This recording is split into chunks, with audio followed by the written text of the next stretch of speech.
4.5 billion years ago, the vast emptiness of space was filled with dust and chaos. A newborn star, the Sun, had just ignited from the collapse of a dense cloud of gas and cosmic debris. Around it, countless fragments of rock and metal spiraled in violent motion, colliding, fusing, and shattering in a cosmic storm that would give rise to the planets. In that chaotic disk of destruction, a new world began to take form, Earth. It started as a molten seed, gathering mass from every collision. The early solar system was a dangerous neighborhood, where planetary embryos crashed into each other, merging in titanic explosions that could vaporize entire worlds.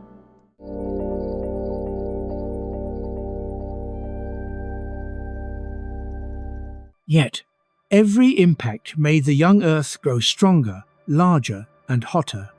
The energy of constant bombardment, combined with radioactive decay deep within, kept the surface a sea of lava, glowing red under a suffocating atmosphere. There was no sky, no blue oceans, no gentle winds. The air was thick with choking gases, carbon dioxide, ammonia, methane, and steam, while the sun was shrouded behind swirling clouds of volcanic ash. Lightning constantly flashed across the darkness, igniting storms of fire. It was a planet of endless night and fury, where mountains melted and rivers of molten rock flowed without pause. But within this inferno, the foundations of everything that would ever live were being set.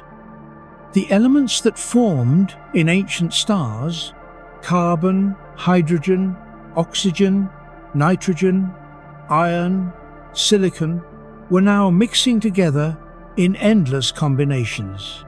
Each fragment that struck the young Earth brought with it new materials, and sometimes even water-bearing minerals from the far reaches of the solar system.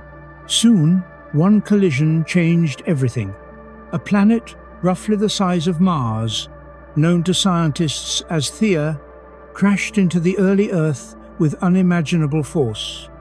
The impact vaporized much of both worlds and hurled molten debris into space. For weeks, Earth glowed like a star, its entire crust turned into liquid fire. Out of this cataclysmic collision, a new body began to form, the Moon. The molten rock thrown into orbit slowly came together, piece by piece, until it became our constant companion. The Moon's birth stabilized Earth's rotation, giving it regular days and nights and a steady tilt that would one day allow seasons to form. Though the impact was violent, it was a necessary chaos, shaping the destiny of our world. As millions of years passed, Earth began to cool.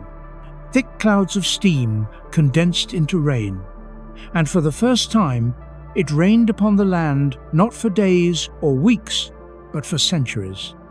Lightning struck the endless storms as the rain hissed upon the hot surface, carving channels through the cooling rock. The downpour filled basins and craters, forming the first oceans.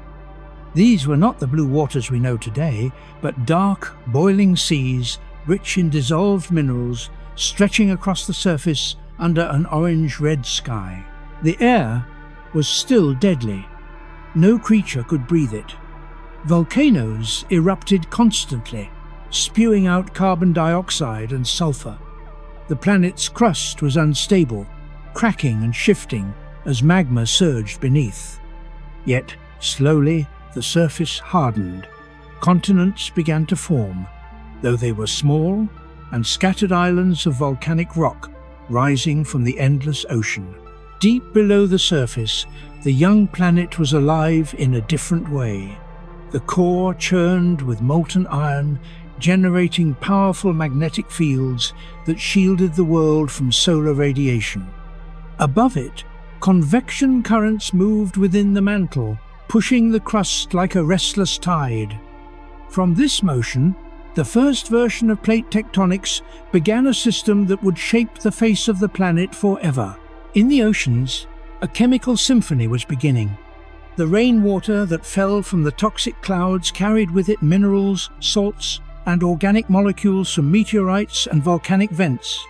Lightning strikes provided bursts of energy, splitting simple compounds and forming new ones, amino acids, sugars, and other building blocks of life.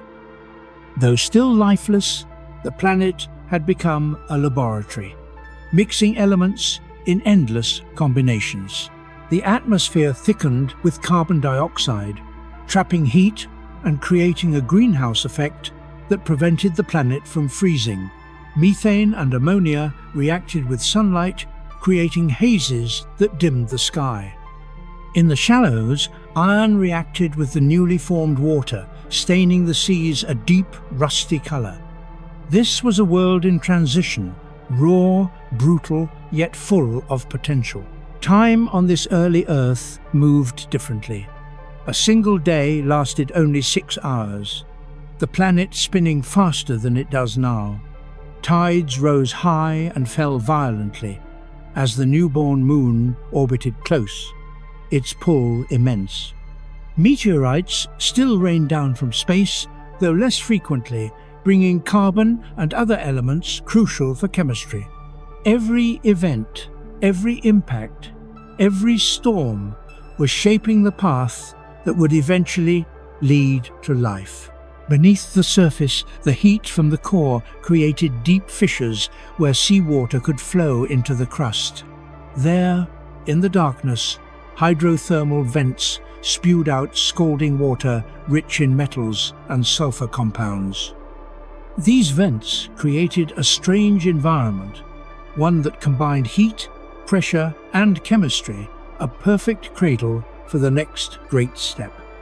It was here, scientists believe, that life's building blocks may have first assembled long before the first true organism appeared. But the road to life was still far ahead. For hundreds of millions of years, the Earth remained a hostile world, its surface alternating between fire and flood. Continents drifted and collided, breaking apart again in endless cycles. The atmosphere changed with each volcanic eruption, sometimes cooling, sometimes heating. Yet, slowly, balance began to emerge. The thick haze that once choked the sky began to thin as carbon dioxide dissolved into the oceans. The planet's surface, once molten, now bore mountains, valleys, and vast seas. Rainfall and rivers carved landscapes that resembled the earliest outlines of future continents. The relentless violence of the past was giving way to stability. As the days lengthened and the moon drifted farther away, Earth's rotation slowed, the temperature stabilized, and the planet's first crust solidified fully. Chemical cycles began to regulate the environment. Carbon was drawn into rocks, sulfur cycled through the oceans, and nitrogen stabilized in the air. Though it still lacked oxygen, the world was becoming more predictable, more habitable. In this ancient era, there was still no green, no blue sky, no animals, no sound of life. Only the hum of volcanic winds and the endless rhythm of waves against bare rock. Yet, even in its silence, Earth was preparing itself. Somewhere in those early oceans, under immense pressure and heat, the first self-replicating molecules began to form. They were fragile, temporary, and easily destroyed, but their existence marked a turning point. Chemistry was slowly transforming into biology. The stage was set for the first living cells, though they would not appear for hundreds of millions of years more. The sun, still younger and fainter than today, cast a dim glow upon the surface. The atmosphere, thick with haze, scattered the light, bathing the world in a perpetual twilight. But deep within the planet, energy surged, volcanic eruptions continued, driving the cycle of destruction and renewal. This constant motion prevented stagnation, keeping the oceans rich with nutrients and minerals. Earth was alive not with organisms, but with motion, energy, and change. It was learning to breathe, to regulate itself, to evolve as a planet. The very processes that would later sustain forests, animals, and civilizations were already in place. The magnetic field deflected radiation, the tectonic plates recycled the crust, and the carbon cycle began to balance the atmosphere. Eventually, after countless eons, the planet calmed. Meteor storms faded. The molten rivers solidified into crust. The air grew clearer. The oceans cooled enough for complex molecules to survive. And when lightning struck again upon those rich waters, something miraculous happened. New molecules didn't just form, they started to replicate.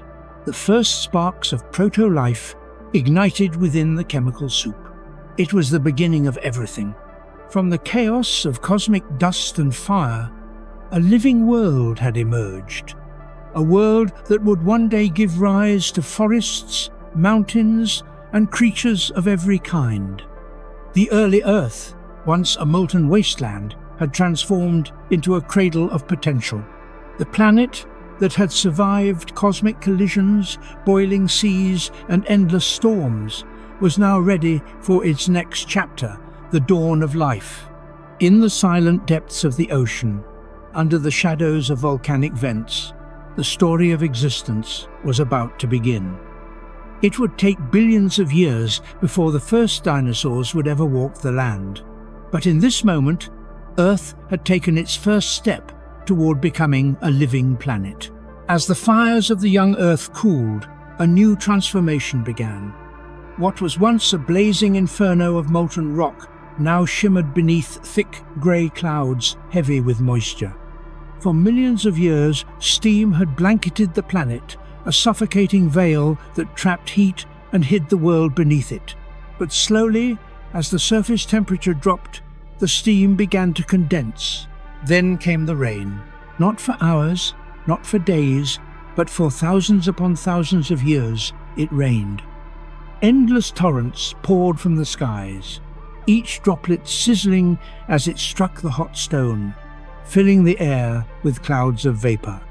Oceans were born in this storm, drop by drop, gathering in the low basins of the planet. The world echoed with the sound of water striking rock, an ancient rhythm that would define Earth forever. The rain carved the surface, turning molten plains into rivers and valleys. It broke down minerals, carrying their particles into the forming seas. Each stream carried iron, sulfur, and carbon compounds, dissolving them into the water. The oceans turned a dark, murky red from the iron that oxidized upon contact with the atmosphere. These waters were nothing like the clear blue we know now. They were hot, acidic, and thick with dissolved elements. But they were rich, incredibly rich. Within these primitive oceans, chemistry became alive with possibility. Under the dim glow of a young sun, energy flowed freely. Lightning forked through the clouds, and volcanic vents released bursts of heat and minerals from deep inside the Earth. The stage was being set for something extraordinary. Scientists believe that in these conditions, simple molecules began to form and combine. Carbon dioxide mixed with water to produce carbonic acid.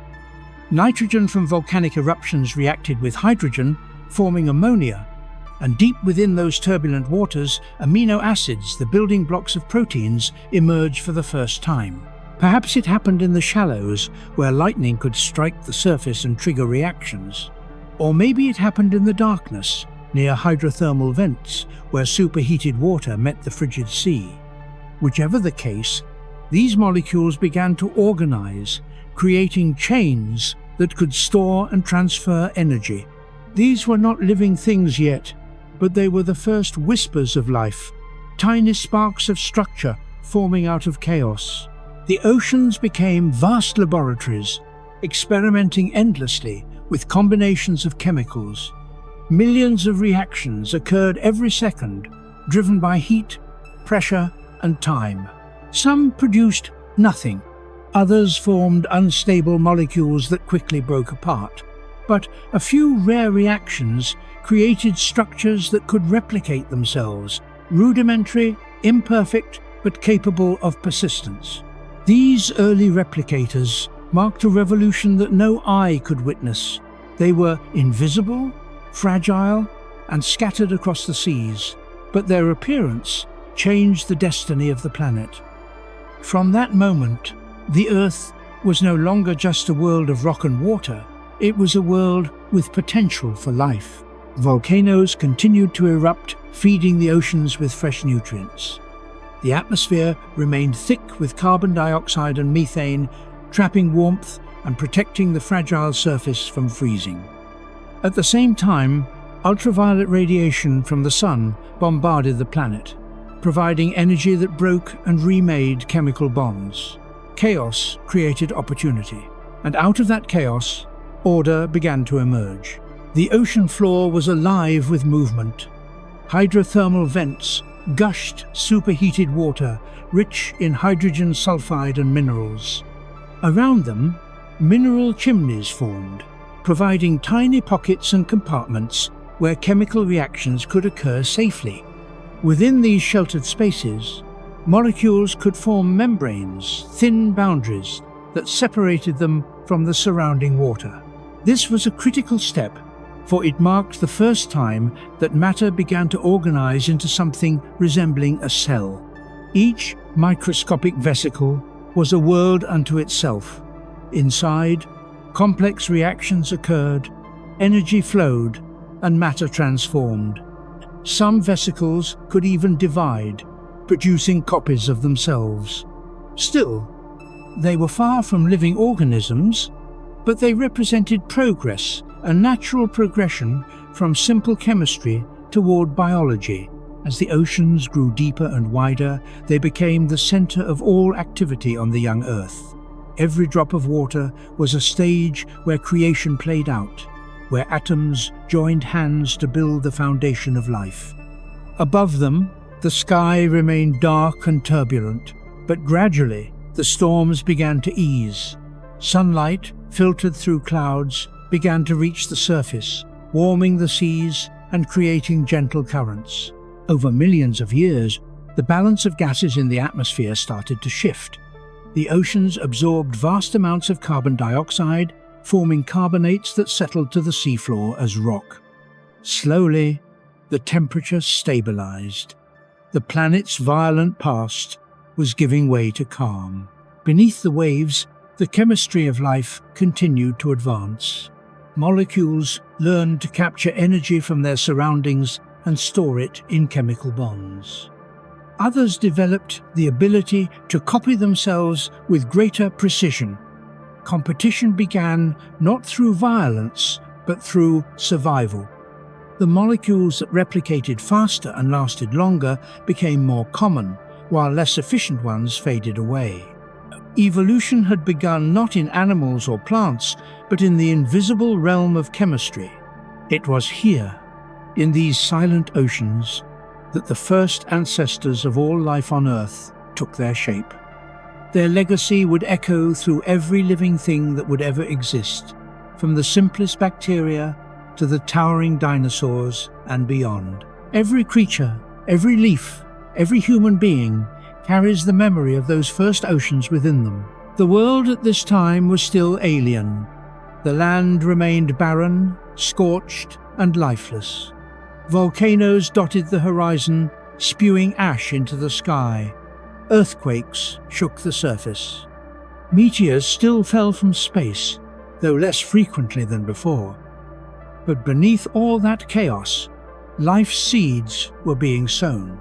The color of the sky was not blue but orange, tinted by thick layers of methane and dust. Sunlight was dim, filtered through the haze, yet in the depths, energy thrived. Hydrothermal vents, lightning, and ultraviolet light all worked together to fuel the planet's grand experiment. These oceans were the cradle of life, nurturing it in darkness long before the world saw its first green leaf or moving creature. They were the silent architects of everything to come. Millions of years passed, and these early molecular systems grew more complex. Some developed protective shells. Others learned to harness chemical gradients to produce energy. Eventually, they formed structures so intricate that they could copy, mutate, and adapt. The first cells had emerged. They were simple, nothing more than sacks of molecules surrounded by membranes. But they changed everything.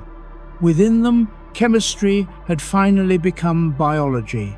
These tiny forms could eat, grow, and reproduce. They were alive. With their arrival, Earth entered a new era. The planet that had once been a realm of fire and stone now carried the first signs of self-sustaining life. The oceans that had been carved by endless storms had become nurseries of creation. And while no creature yet swam through the waters, no sound yet echoed across the waves, the future was already written beneath their surface. The oceans would soon give birth to evolution itself. From these invisible beginnings, life would adapt, diversify, and ultimately rise to dominate every corner of the planet. But before that could happen, Earth would need to change once more. It would need to breathe. And that transformation, the rise of oxygen, was about to begin. Beneath the surface of the early oceans, where darkness met warmth, something extraordinary had begun. Life, fragile, microscopic, and invisible to any eye, had appeared. It was simple, far simpler than anything that would follow. Yet its existence changed the destiny of the planet forever. These first beings were single-celled organisms, ancient bacteria that lived off the chemistry of their surroundings. They needed no sunlight, no oxygen, no air to breathe. They fed on minerals and gases rising from the deep sea vents, using chemical reactions to extract energy. They thrived in conditions that would kill most life today: boiling temperatures, toxic water, crushing pressure. They were the microscopic pioneers of Earth. The world they inhabited was alien. Continents were barren, wastelands of rock and volcanic ash, and the seas were dark and heavy with iron. The atmosphere was thick with carbon dioxide and methane, giving the sky an orange hue. Yet, amid this chaos, life was quietly learning to adapt and expand. Some of these microorganisms developed the ability to use sunlight as a source of energy. They were the first photosynthetic bacteria, tiny architects of a revolution that would reshape the planet. Using pigments similar to chlorophyll, they captured light and used it to turn carbon dioxide and water into energy-rich compounds. The byproduct of this process was something that would forever change the atmosphere: oxygen. At first, the oxygen they released did not reach the air. It reacted with iron dissolved in the oceans, forming rust-colored iron oxides that settled to the seafloor. Over time, these deposits became vast layers of rock, known today as banded iron formations, silent geological evidence of life's earliest influence on the planet. For millions of years, this process continued. The oceans slowly turned from red to blue as their iron content dropped. Oxygen began to accumulate, first in the water, then in the atmosphere. The transformation was slow but unstoppable. Not all life could survive it. The early anaerobic organisms, the ones that thrived in oxygen-free environments, found themselves poisoned by the very gas that would one day allow animals to breathe. For them, oxygen was a deadly toxin. As it spread, countless species perished, their reign over the planet ending in silence. Yet, in this extinction came renewal. Other organisms adapted to the changing world, evolving new ways to use oxygen to extract energy more efficiently. These were the ancestors of all complex life to come. The Great Oxygen Revolution had begun. As oxygen filled the air, the planet itself began to change in color and texture. Methane in the atmosphere reacted with oxygen, forming carbon dioxide and water, cooling the planet and making the sky turn blue for the first time. Sunlight shone upon a calmer, more stable world. The first true atmosphere had formed, and the ozone layer began to protect the surface from deadly ultraviolet radiation. For the first time, the planet was safe enough for life to explore beyond the deep oceans. These microorganisms formed dense colonies called stromatolites, layered mounds of cyanobacteria that grew in shallow coastal waters. Even today, they can still be found in places like Western Australia, silent monuments to Earth's earliest life forms. The stromatolites were living factories, churning out oxygen for hundreds of millions of years. They covered vast stretches of coastline, turning sunlight into energy and releasing clouds of gas that slowly filled the sky. Every breath we take today carries the legacy of these ancient beings. Beneath the waves, life continued to diversify. Not only photosynthetic bacteria thrived, there were also sulfur eaters, methane producers, and iron reducers, each exploiting a different chemical niche. Evolution had begun its slow dance of adaptation and survival. The oceans became ecosystems in miniature, though invisible to the naked eye. Microbial mats covered the seafloor, trapping sediments and shaping the landscape. Even without plants or animals, the planet was alive with microscopic activity. Above them, volcanoes still roared, spewing ash and gases into the sky.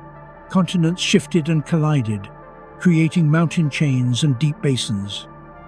Lightning storms raged across the horizon, and meteorites occasionally crashed into the oceans. But life endured through it all.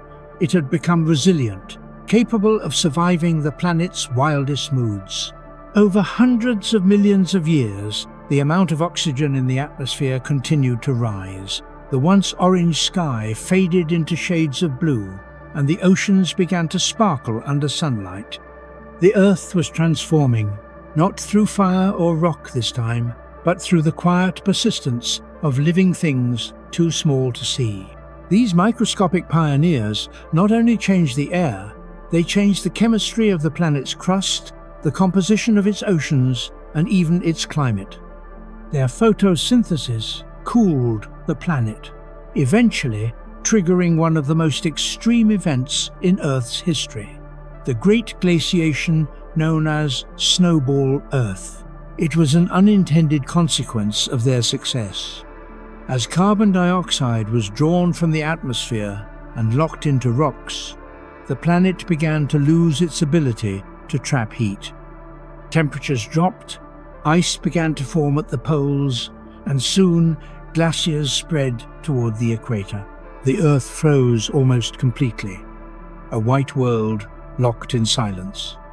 Yet, even under miles of ice, life survived. Deep in the oceans, near volcanic vents and beneath cracks in the ice, bacteria continued to thrive, waiting for the planet to thaw. These ancient survivors carried within them the blueprints for all future life. From their genetic code would come the first complex cells, the first multicellular organisms, and eventually every living being on Earth. The rise of microscopic pioneers was the foundation of everything that followed. They turned a lifeless world into a living planet. They made the air breathable, the seas habitable, and the land ready for the next great leap in evolution. And as the planet began to stir again, warming from its icy sleep, life was preparing for its next transformation, one that would fill the oceans with forms, strange, complex, and beautiful. The era of microbes had built the world's foundation. Now, the stage was set for the first explosion of visible life, the Cambrian seas, where evolution would unleash its full imagination. The planet had been silent for billions of years, its story written in stone and sea. But then came the moment that would alter everything the world began to breathe. The change started quietly in the shallows of the ancient oceans. Here, countless colonies of cyanobacteria, the microscopic architects of life, worked tirelessly under the sun. With every flicker of light they absorbed, they released a waste product that would one day define all living creatures: oxygen. For millions of years, this invisible gas had no place to go. It was quickly consumed by the iron-rich waters, binding with metal and forming vast deposits of rust. These red layers, now buried deep in the Earth's crust, are the banded iron formations, timeless reminders of the moment when life began to transform its own world. But the bacteria did not stop. They kept producing oxygen faster than the oceans could absorb it. Slowly, molecule by molecule, the gas began to leak into the air. The atmosphere, once thick with methane and carbon dioxide, started to change. This event, known as the Great Oxidation, was the first true global catastrophe, and, at the same time, the first step toward the world we know today. To most life at the time, oxygen was not a blessing. It was poison. The early microorganisms that had flourished in oxygen-free environments could not tolerate the new gas. It corroded their delicate biochemistry, burning through their cells like acid. For them, the world was ending. Oceans that had once been green with microbial life turned toxic as oxygen accumulated. Methane, the greenhouse gas that had kept the planet warm, was destroyed, replaced by carbon dioxide and water. Without methane's warming effect, temperatures plummeted. Ice spread from the poles, reflecting sunlight and cooling the planet even further. Earth froze. For millions of years, glaciers advanced across the continents, sealing the oceans beneath layers of ice. Sunlight dimmed, and the planet became a frozen marble adrift in the blackness of space. This was the first Snowball Earth, and it nearly wiped out all life. But deep beneath the ice, the microscopic pioneers endured. Near hydrothermal vents, where heat and nutrients still pulsed from the planet's core, life clung to existence. They survived in the dark, feeding on the minerals that gushed from the Earth's interior. And in those hidden realms, evolution continued. Some microorganisms learned to use oxygen not as a poison, but as a tool. They discovered a way to harness its reactive power to extract far more energy from food than ever before. This innovation, cellular respiration, was the birth of complexity. The survivors of the oxygen revolution became the ancestors of all future eukaryotes, the complex cells that would one day form animals, plants, and humans. Their ability to use oxygen efficiently gave them an enormous advantage, and they began to thrive. While the planet froze above them, volcanoes continued to erupt, slowly releasing carbon dioxide back into the air. Over millions of years, the greenhouse effect returned, and the ice began to melt. Oceans thawed, revealing a planet transformed. The sky, once orange and hazy, turned blue. The air was now mixed with oxygen and nitrogen, stable and breathable. Sunlight streamed through a newly formed ozone layer, shielding the surface from deadly ultraviolet radiation. For the first time, the surface of the Earth was ready for expansion. The oceans shimmered with light, and microbial life began to flourish again. Cyanobacteria continued their endless work, pumping oxygen into the air and into the seas. The once silent world now pulsed with the slow rhythm of photosynthesis, the planet's first heartbeat. This new atmosphere changed everything about the planet's chemistry. Metals rusted, minerals formed in new ways, and the very color of the oceans changed. Even the weather evolved oxygen, allowed for the formation of ozone, which stabilized the climate and filtered sunlight.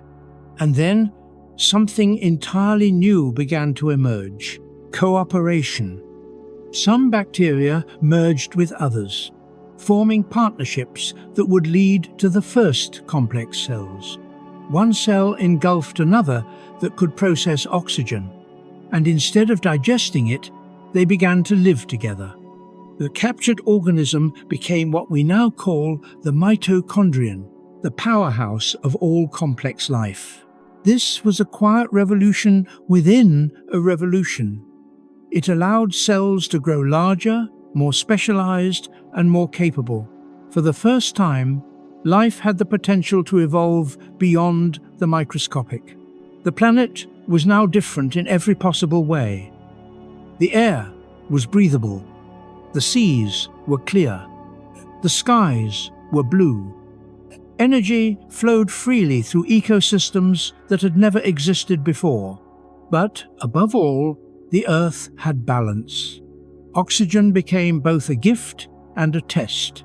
It rewarded those who adapted and eliminated those who could not. The oxygen revolution was not a single event, but a transformation that unfolded over hundreds of millions of years. It reshaped every system on the planet, its chemistry, its temperature, its life.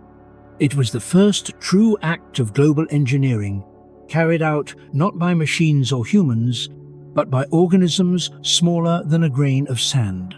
And as the planet stabilized, something new began to stir. Freed from the threat of extinction, life began to diversify once more. Cells became more complex, developing nuclei to protect their genetic material. Within these new eukaryotic cells, cooperation turned into community organisms, began to form colonies, and colonies began to behave like single creatures. This was the dawn of multicellularity. In the quiet after the storm, Earth looked almost peaceful. Oceans gleamed under the blue sky. Continents shimmered with minerals and rivers. Volcanoes still smoked in the distance, but the air above them was no longer suffocating. For the first time, the world resembled a place where something beautiful could grow. The oxygen that once threatened all life had now become its foundation. It allowed energy to flow, complexity to rise, and evolution to accelerate. And soon, that evolution would burst into a spectacular display, the Cambrian explosion, when life would finally step into the light, and the oceans would fill with creatures unlike anything the planet had ever seen. But before that explosion of diversity, Earth would face another trial, a test of endurance and survival so extreme that it would nearly wipe the slate clean once again. The age of ice was coming, and with it, a frozen silence that would cover the world. After the oxygen revolution reshaped the atmosphere, the planet entered one of the most extreme and unforgiving chapters in its history. The same gas that had given rise to complex life had also set the stage for catastrophe. Oxygen reacted with methane, stripping the atmosphere of one of its most powerful greenhouse gases. Without methane's warmth, the planet's delicate balance collapsed. The sun's light, already faint in those ancient times, no longer provided enough heat to keep the oceans liquid. Slowly, then suddenly, the world began to freeze. Ice crept outward from the poles, first as glaciers along the coasts, then as vast sheets of frozen water that spread across entire continents. Snow reflected sunlight back into space, cooling the planet even further. This feedback loop accelerated the process until nearly the entire surface of the Earth was covered in ice. From space, it must have looked like a perfect sphere of white and blue, a silent, frozen world drifting through darkness. Scientists call this period Snowball Earth. It may have lasted tens of millions of years, perhaps more. Oceans lay beneath kilometers of ice, sealed away from the sunlight. Mountains disappeared under glaciers, and even the tropics froze. Temperatures on the surface may have fallen to -50 degrees Celsius. Wind howled across the plains, carving the ice into ridges and frozen dunes. Nothing stirred. And yet, deep beneath this frozen shell, life endured. In the blackness of the ocean floor, hydrothermal vents continued to erupt. They spewed hot, mineral-rich water from the Earth's interior, creating small oases of warmth and chemistry. Around these vents, microscopic life clung to survival, feeding on sulfur and hydrogen compounds. Here, in the hidden depths, evolution continued in slow motion. Beneath the ice, cracks and thin regions formed where volcanic activity met seawater. Faint light penetrated through these openings, and photosynthetic microorganisms persisted, living on the edge between freezing death and survival. They adapted to darkness, cold, and scarcity, refining the resilience that would one day allow life to flourish again when the world thawed. Above them, the planet's surface was transformed into a desolate wilderness. Glaciers ground against the continents, crushing rock into dust. Volcanoes still erupted, their smoke and ash quickly buried under snow. The air was thin and dry, the sky pale and lifeless. Even the sound of rain had vanished. The cycle of water had frozen still. Yet, even in this silence, the forces of renewal were at work. Beneath the thick ice, volcanic gases continued to escape carbon dioxide, methane, and water vapor, slowly accumulating in the atmosphere.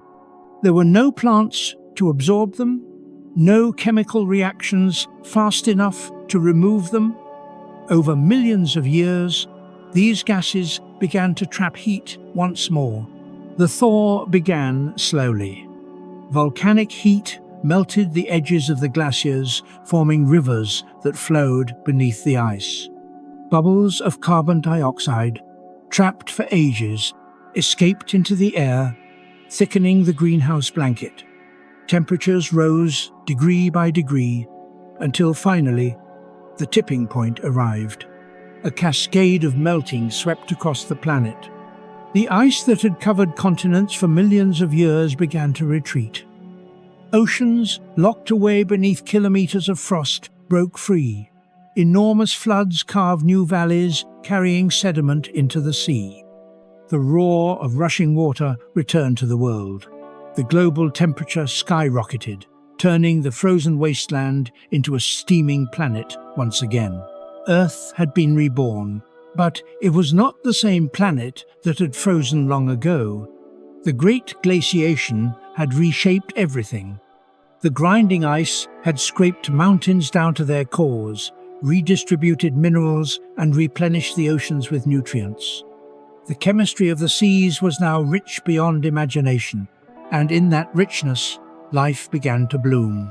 The survivors of the Snowball era, those tiny, indestructible microorganisms, found themselves in a new paradise. Oxygen levels rose again as photosynthetic life flourished. With fresh minerals and stable temperatures, evolution accelerated. Simple cells began to organize into more complex forms, and the first multicellular organisms appeared. This rebirth marked one of the most significant turning points in the story of life. The Snowball had not destroyed the world, it had reset it. The planet that emerged was stronger, more balanced, and more diverse. The cycles of climate, carbon, and life were now intertwined in ways that would define Earth's future. The thaw also changed the geography of the world. The continents, once locked in ice, shifted and moved, drifting across the surface through the slow motion of plate tectonics. Volcanic chains rose from the oceans, forming islands and shallow seas. These warm, nutrient-rich waters became cradles for the next leap in evolution. And as the glaciers retreated completely, the air cleared, sunlight returned, shimmering on the waves. The blue planet that had been buried under white for eons now glowed with life once more. From this renewal, the Earth entered a new age, the Proterozoic era, an age that would see the first organized, multicellular creatures emerge. soft-bodied organisms began to populate the seas, forming colonies, filaments, and clusters that moved with purpose. They had no eyes, no bones, no sound, but they represented the first hint of visible life. It was the beginning of complexity. The world that had survived fire, poison, and ice was now ready for beauty. Oxygen filled the atmosphere, the oceans teemed with possibility, and evolution began to dream on a grander scale. The Snowball Earth had nearly ended everything. Instead, it had prepared the stage for the explosion of life that was about to come. And soon, from these tranquil seas, the most profound transformation in the history of the planet would unfold, a sudden, dazzling burst of creativity that would bring the world's first animals into existence. The Frozen Age had ended, and the Age of Diversity was about to begin. As the last of the global glaciers melted away, the planet slowly exhaled. Steam rose from the surface as sunlight once again reached the open seas. After millions of years of silence, rivers began to flow, carrying minerals down from the newly carved mountains into the reborn oceans. The Earth, once locked in a tomb of ice, had awakened. But this awakening was not gentle. The sudden melting released an enormous surge of carbon dioxide and water vapor into the atmosphere, turning the frozen world into a hothouse. Temperatures soared, and storms of unimaginable scale swept across the continents. Lightning illuminated the skies night after night as the planet struggled to find balance between fire and frost. Yet within this chaos, life began to bloom once more. In the newly warmed oceans, microbial survivors from the Snowball era thrived. They spread rapidly, forming vast colonies in shallow waters. Cyanobacteria, the architects of oxygen, resumed their ancient task, painting the seas with green and blue hues. Their activity brought oxygen levels higher than ever before, filling the air with breathable gas and turning the sky a deep, pure blue. This new balance between oxygen and carbon dioxide created a stable climate for the first time in hundreds of millions of years. The oceans were now rich with minerals, iron, phosphorus, and nitrogen washed from the mountains by melting glaciers. These nutrients fueled an explosion of life at the microscopic level, and soon, something remarkable began to happen. Among the simple, single-celled organisms, some began to join forces. At first, it was cooperation cells, living together in colonies for protection and efficiency. But over time, these colonies became something more. They began to specialize. Some cells gathered light, others processed nutrients, and still others focused on reproduction. It was a revolution in organization, the birth of multicellularity. These new forms of life, though tiny, represented an evolutionary leap. They could grow larger, move more efficiently, and adapt to changing environments better than their solitary ancestors. The first multicellular algae began to drift through the oceans, swaying gently in the currents. Their soft forms captured sunlight and transformed it into energy, becoming the foundation of future ecosystems. Beneath the surface, evolution was accelerating. New types of cells appeared, ones with internal structures, nuclei, mitochondria, and other compartments. These were eukaryotic cells, far more complex than anything that had existed before. They could store more genetic information, perform specialized tasks, and adapt rapidly to new challenges. They were the architects of all future plants and animals. This transformation didn't happen overnight. It unfolded slowly, over hundreds of millions of years. But the direction was clear. Life was becoming more intricate, more capable, and more creative. The newly stabilized Earth provided the perfect stage for these experiments. Shallow seas covered large portions of the continents, bathed in sunlight and rich in nutrients. Tides ebbed and flowed, mixing the waters and spreading life across the globe. Chemical energy flowed through ecosystems that were still invisible to the naked eye, but bursting with diversity at the microscopic level. In the depths of the ocean, strange new creatures began to appear, soft-bodied, multicellular organisms unlike anything before them. They had no bones or shells, no eyes or mouths, but they were the first visible life forms. These were the ancestors of the Ediacaran biota, mysterious and elegant creatures that would dominate the seas before the arrival of true animals. On the ocean floor, mats of microbial life grew like living carpets. Above them, jelly-like organisms floated, feeding on sunlight or filtering nutrients from the water. Some resembled discs, others fronds or simple tubes. They were silent and slow, but they marked the beginning of animal life.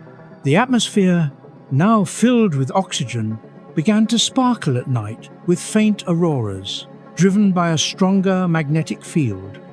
Lightning storms became less frequent as the planet cooled into stability. The land, still barren and lifeless, was dotted with volcanoes that continued to release gases into the air, maintaining the delicate balance of the climate. For the first time in Earth's history, ecosystems began to form networks of life that interacted, competed, and depended on one another. Simple food chains emerged in the oceans. Some organisms fed on sunlight, others consumed them, and still others scavenged what was left. Evolution had found its rhythm. Earth was no longer just a planet that hosted life. It had become a living system, a web of interdependent forms constantly reshaping their world. The oceans shimmered with color and motion. Colonies of green algae turned the shallows into emerald fields, while currents carried microscopic life across continents. Oxygen bubbled to the surface, reacting with minerals and transforming the planet's chemistry once again. And as the planet stabilized further, a new chapter began. Evolution's creativity was no longer limited by chemistry, it was now guided by interaction. Predators and prey, growth and decay, energy and adaptation, these forces began to define the future. Life was preparing to take its next giant leap. After billions of years of slow progress, the world was ready for its first great burst of complexity. In the coming era, evolution would accelerate to a pace never seen before. The oceans would fill with creatures of every shape and form, spiny, armored, soft, swift, strange, and beautiful. This explosion of diversity would define the next age, an age that would change the course of life forever. For billions of years, life on Earth had remained microscopic, invisible, and simple. The planet had already endured fire, poison, and ice, yet the forms that survived were mostly single-celled or soft-bodied creatures drifting through the oceans. But then, around 540 million years ago, something extraordinary happened. Life took a leap forward, a sudden, explosive burst of creativity that transformed the seas into living worlds. This event would be known as the Cambrian explosion.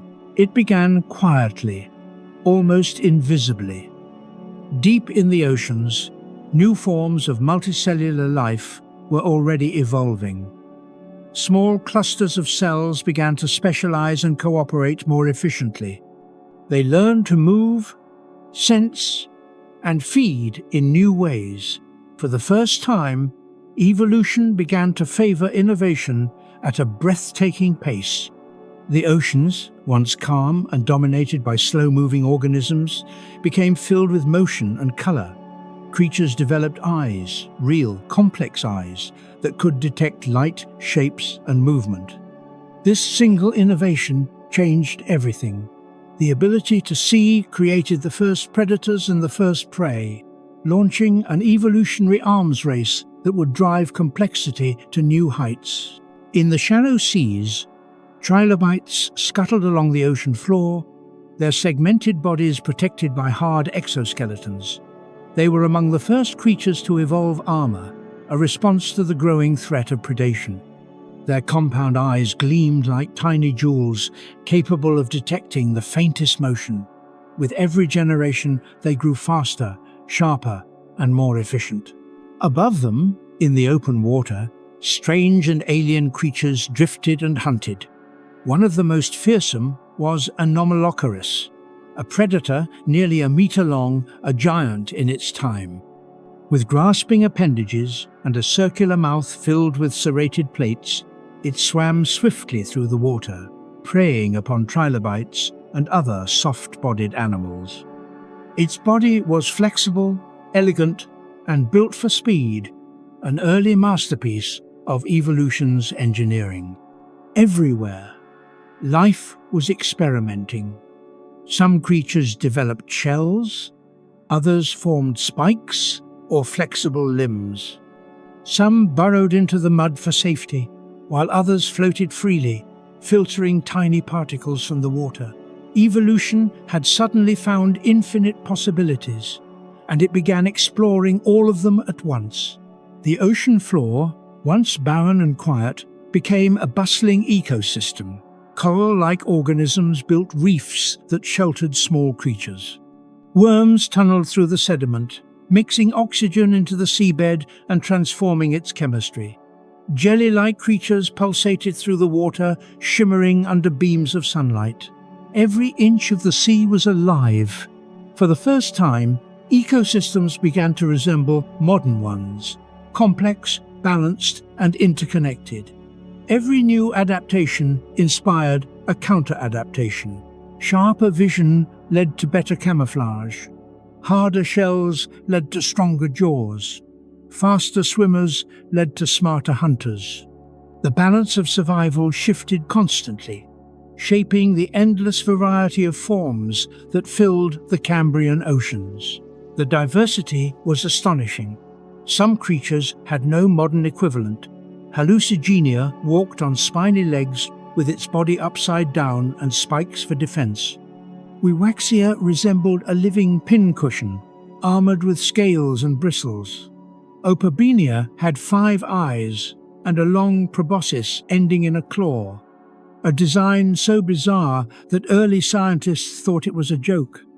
Yet every one of them represented a unique solution to the same challenge: how to survive in a world where life had suddenly become dangerous. Beneath the waves, chemical cycles began to synchronize with biological rhythms.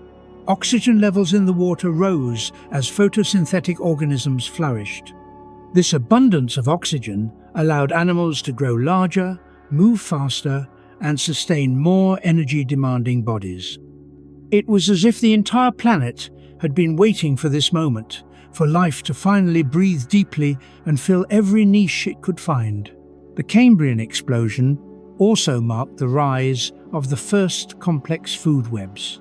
For the first time, there were producers, consumers, and predators in delicate balance. Algae captured sunlight and formed the base of the food chain. Small grazers fed on them, and larger predators hunted those grazers. The recycling of nutrients created a thriving, self-sustaining system. Evolution, once slow and gradual, now raced ahead. New species appeared faster than ever before. The genetic blueprints for almost every major animal body plan, the same basic designs seen in modern creatures, were created during this time. Everything that came afterward, from fish to mammals to humans, would build upon these ancient foundations. On the seafloor, the rhythm of life became a spectacle. Soft-bodied creatures waved their tendrils in the currents. Filter feeders drifted in clouds of plankton, and armored animals crawled among coral-like structures. The oceans sparkled with motion, each creature performing its role in the symphony of existence. And in the midst of this explosion of diversity, competition and death became as natural as growth and life. For the first time, the planet knew the balance of creation and destruction. This balance would define evolution forever. The world itself changed in response. The movement of so many organisms altered the chemistry of the oceans, driving new geological processes.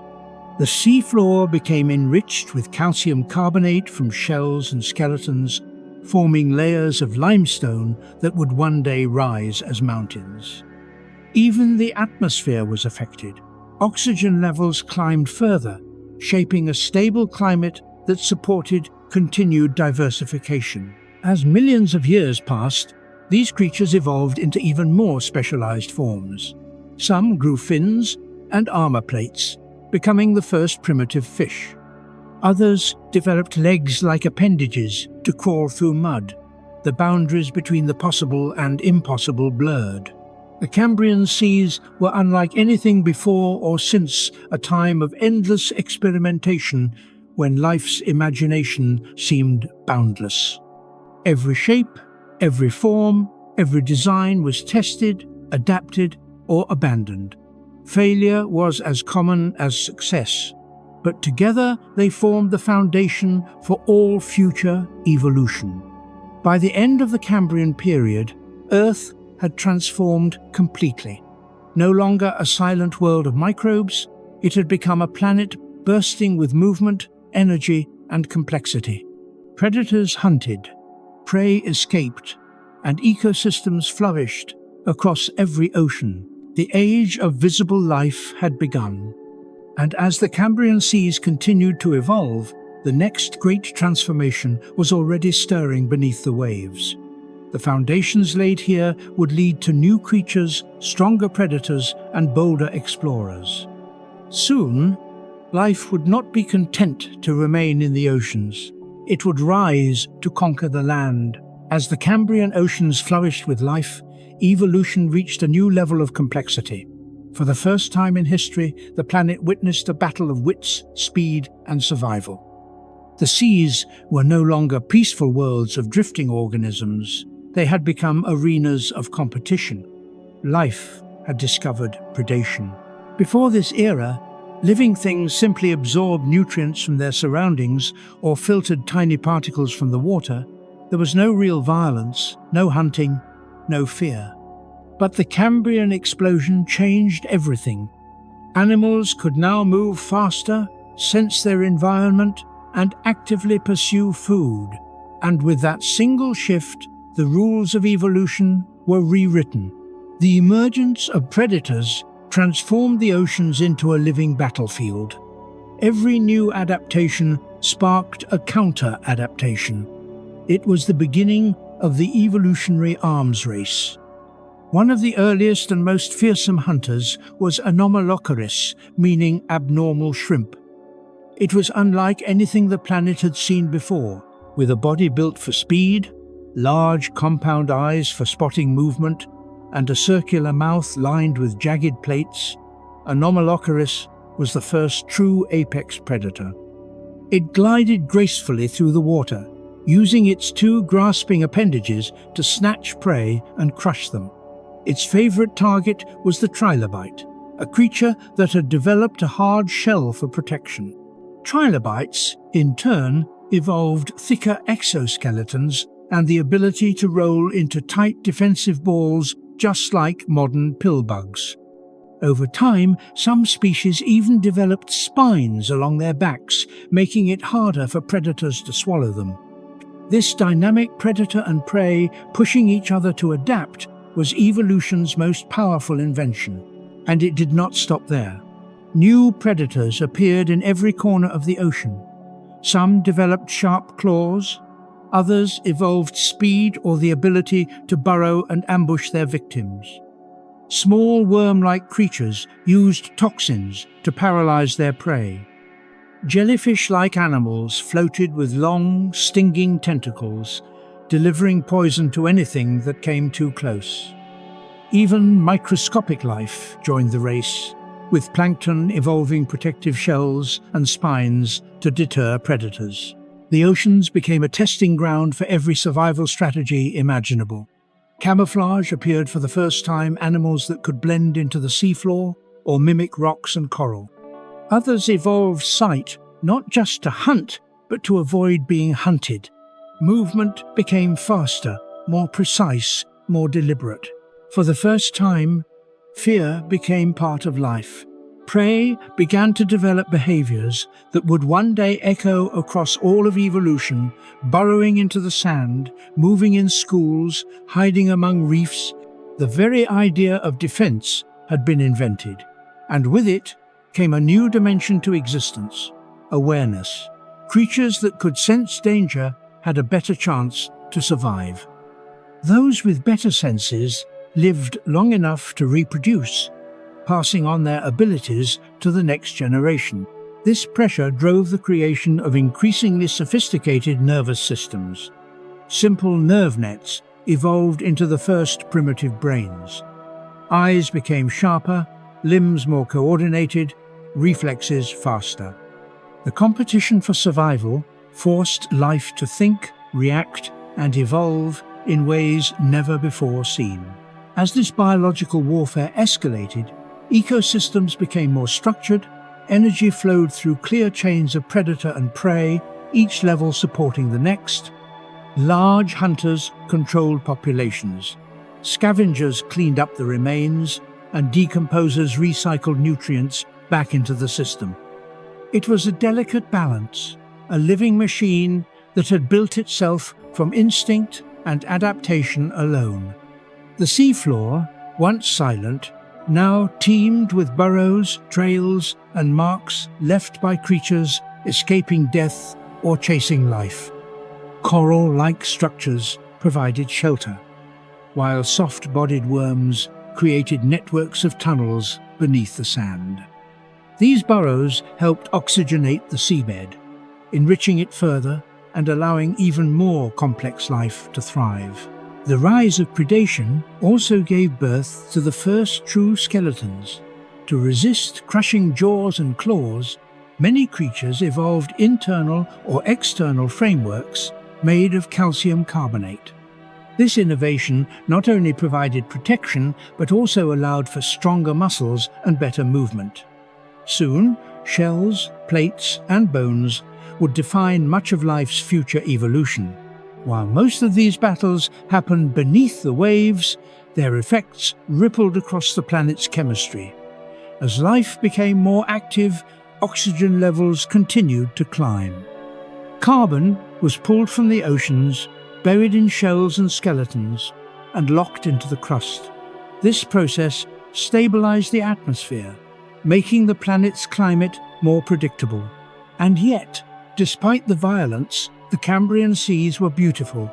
Sunlight streamed through clear waters, illuminating forests of sponge-like creatures and drifting colonies of algae. Predators darted between the shadows, their armored bodies glinting under the rays. Every movement, every chase, every escape told the story of evolution in motion. Some of these creatures were the ancestors of modern groups that still exist today. Early arthropods gave rise to insects, crustaceans, and arachnids. Primitive worms evolved into the ancestors of vertebrates. Even the lineage that would one day lead to fish and ultimately to humans began here, in these ancient oceans of struggle and survival. The world had changed forever. Before predation, evolution moved slowly, limited by chance and mutation. Now, with hunter and hunted locked in eternal conflict, evolution had purpose and direction. Every adaptation was tested by life and death. Every failure was erased. Every success was amplified. This dynamic shaped the very foundation of the biosphere. It introduced not just complexity, but emotion, the biological roots of awareness, caution, and drive. Life had learned to pursue, to flee, to hide, to fight. And with each generation, creatures became stronger, smarter, and more diverse. The Cambrian oceans, once filled with drifting simplicity, had transformed into the first true ecosystems of the planet, a living, breathing network of competition and cooperation. The rise of predators and prey had given the Earth its rhythm, its tension, and its pulse. And as evolution refined its craft, life began to spread deeper, wider, and more efficiently. Some creatures burrowed into the seabed, others drifted into open waters. The surface, the depths, and everything in between became populated by new forms. This expansion marked the next great step in the history of life, when creatures would learn to conquer every corner of the seafloor, mastering new ways to survive, adapt, and evolve. The conquest of the seafloor was about to begin. After the rise of predators and prey transformed the oceans into a living battlefield, evolution turned its focus downward to the seafloor itself. What was once a barren, shifting landscape of sand and sediment was about to become the foundation for a new wave of life. The ocean floor, silent for billions of years, would soon teem with movement, color, and purpose. Creatures that once drifted aimlessly through open water began to settle on the bottom, carving out new ways to survive. They dug into the sand, clung to rocks, and built colonies that would forever change the shape of the ocean's ecosystem. Life was no longer content to float. It had learned to anchor, to build, and to transform its environment. The first wave of this transformation came from simple burrowers. Soft-bodied worms began tunneling through the mud, feeding on organic material and stirring up nutrients buried deep below. Their movement mixed oxygen into the sediment, creating a cycle that made the seafloor more habitable. This process, bioturbation, was one of life's most powerful inventions. It turned dead sediment into a living, breathing environment. Soon, these burrowers were followed by filter feeders. Small tube-dwelling creatures built homes out of sand and secreted mucus that held their structures together. They extended feathery appendages into the water, filtering out tiny food particles carried by the currents. They did not chase prey or fight for dominance, but their quiet existence helped stabilize the seafloor and support the growing web of life. Coral-like animals also began to emerge. These early reef builders were primitive versions of modern corals and sponges, living in colonies that secreted hard skeletons. Over time, their structures grew into vast reefs, rising like underwater cities from the shallow seas. These reefs provided shelter for countless creatures, small predators, scavengers, and grazers alike. They turned empty seabeds into bustling communities where every crevice held life. The ocean floor became an ecosystem of contrasts. Slow-moving grazers crept over the sand, scraping algae and microbes from rocks. Predators patrolled the seabed, searching for hidden prey. Scavengers followed, feeding on remains. Every layer of the food chain now reached the bottom of the ocean, completing the planet's first true ecological network. Among the most remarkable inhabitants of this new world were the trilobites. Their armored bodies and jointed legs allowed them to explore every inch of the seafloor. They crawled in vast herds, feeding on detritus or hunting smaller creatures with their compound eyes and sensitive antennae. Trilobites became the dominant explorers of this expanding realm. They were the ocean's engineers, constantly moving, digging, and shaping their environment. The sea floor was also home to creatures of strange design. Some looked like alien flowers, stationary animals with long stalks anchored in the sand, their feathery arms waving to capture food from the current. Others, like the early echinoderms, evolved radial symmetry, 5-pointed bodies that could move in any direction without a clear front or back. These designs would one day inspire the starfish, sea urchins, and sea cucumbers of modern oceans. Beneath the surface of this growing ecosystem, something else was happening. Buried layers of organic matter began to accumulate dead plants, shells, and animals settling into the mud. These remains created rich deposits of carbon that would, over millions of years, become part of the planet's geological memory.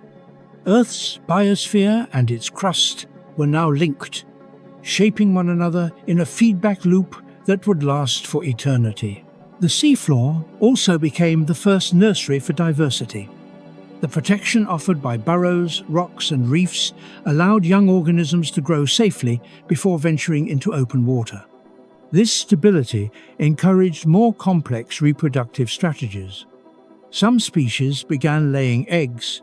Others released larvae that drifted until they found a place to anchor.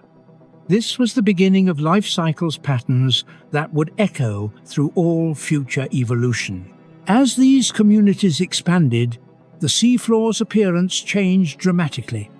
Colorful mats of algae-covered rocks, while reefs glittered with the exoskeletons of coral-like creatures. Moving shadows passed over the sand predators, patrolling their domains. It was a world alive with texture, structure, and purpose. And, as always, competition shaped everything. Creatures that anchored too high risked being swept away by currents. Those buried too deep suffocated without oxygen. Survival depended on precision, on finding the perfect balance between safety and opportunity. Evolution favored flexibility and innovation. This adaptability led to the rise of the first mobile hunters of the seabed. Early arthropods evolved limbs capable of digging and grasping. Some developed shells for defense, others sharp mouthparts for cutting through flesh. Scavengers evolved stronger senses, able to detect decaying material through the water. Each adaptation added another layer of complexity to the growing ecosystems. Even the chemistry of the oceans evolved in response. Coral reefs and shell-building organisms began removing calcium and carbonate from the water, forming limestone structures that locked away carbon dioxide. This process helped stabilize global temperatures and set the stage for future climates. Once again, life was reshaping the planet not through violence this time, but through construction. From shallow shores to deep trenches, the seafloor became the foundation of a living planet. It was here that the first biological architecture took form, where ecosystems became physical structures that changed their environment. Reefs, burrows, and shells were more than homes. They were blueprints for how life could build the world it lived in. As millions of years passed, these foundations deepened. More complex creatures continued to evolve. Fish-like animals with primitive backbones began appearing near the end of this age. Swimming just above the seabed, their flexible bodies perfect for navigating the reefs and shadows. These early vertebrates would one day rise to dominate all waters. The conquest of the seafloor marked a turning point. Life had not only survived, it had learned to shape, build, and claim the planet as its own. The oceans were no longer wild, chaotic laboratories of chance. They had become balanced ecosystems, connected in cycles of creation and decay. But evolution was not finished. While the seafloor teemed with life, another transformation was quietly beginning in the shallows. Tiny green specks had started to appear on the edges of continents, clinging to wet rocks and tidal pools. They would carry the power of photosynthesis onto land, changing the face of the planet once again. The era of the ocean's dominion was about to give rise to something even greater, the age of plants, when life would finally step out of the water and touch the sky. For billions of years, Earth's continents had remained barren wastelands, vast stretches of rock, sand, and volcanic ash baked under the sun. Waves crashed endlessly against empty shores, and winds swept across lifeless plains. But deep within the shallows, just beyond the tide, something extraordinary was stirring. Tiny green filaments, simple algae, began to creep up from the water onto damp rocks and mud. They were fragile, microscopic pioneers clinging to survival where sea met land. But in their simplicity lay power. These were the first plants, and their arrival would transform the planet more profoundly than any event since the birth of oxygen. It began around 470 million years ago. The world was already rich with life beneath the seas, but the surface remained untouched. The air was thick with carbon dioxide, the soil dry and sterile. Yet, in shallow coastal pools, certain species of green algae found a way to survive outside of constant submersion. The tides gave them a rhythm of exposure and retreat, wet, then dry, over and over again. This pattern forced them to adapt. Those that could endure brief moments of dryness evolved new ways to hold water. Those that could resist sunlight's harsh radiation developed protective coatings. And over countless generations, these adaptations gave rise to the first true land plants. They were small, no taller than a few centimeters, and resembled thin mats of moss spreading across rocks and soil. Yet, despite their size, their impact was enormous. By venturing onto land, they opened an entirely new frontier for life. These early plants absorbed carbon dioxide from the air and released oxygen, just as their aquatic ancestors had done in the oceans. But now, for the first time, this process began to reshape the atmosphere above land. The skies grew clearer, oxygen richer, and with their roots, or what would later evolve into roots, they began breaking down rock, slowly creating the first soil. The transformation was slow but unstoppable. The land, once lifeless, started to change color. Green patches spread along the coasts and riverbanks, creeping farther inland each generation. Moss-like plants clung to wet surfaces, their spore-filled capsules releasing into the wind. Rainwater that once ran freely over rock now soaked into moss and lichen, creating miniature ecosystems. As plants spread, they began to trap sediments and moisture, forming the first true layers of soil. This, in turn, allowed other life forms to follow. Tiny fungi evolved to form symbiotic relationships with plant roots, exchanging nutrients and helping them draw sustenance from the barren ground. Together, they built the foundation for future forests. But the challenges were immense. Early land plants had no vascular systems, no stems or leaves as we know them. They depended entirely on damp environments. During dry periods, they shrank and went dormant until rain returned. Even so, their presence began to alter the planet's climate. As plants pulled carbon dioxide from the air, they triggered global cooling. The greenhouse effect weakened, and ice once again spread across parts of the Earth. But this time, life would not be erased. The plants survived, adapted, and diversified. New species evolved thicker walls and waxy coatings to retain moisture. Others developed rudimentary tubes that could transport water through their bodies, allowing them to grow taller and live farther from the shore. These were the ancestors of ferns and vascular plants. With this innovation, the landscape began to change dramatically. The coastlines grew lush, covered in green mats that reached higher into the hills. Rivers wound through valleys blanketed with early vegetation. What had once been grey and brown had turned to shades of emerald and gold. The atmosphere, enriched by millions of years of photosynthesis, became more breathable. Oxygen levels rose higher than ever before, paving the way for future life to expand beyond the seas. And as plants reshaped the land, they also changed the water. Their roots stabilized soil, preventing erosion. Rain that once washed minerals straight into the ocean now filtered slowly through plant beds, carrying nutrients in a balanced flow. The chemistry of rivers and seas evolved once again, supporting even greater biodiversity below. Plants didn't just survive on land, they began to engineer it.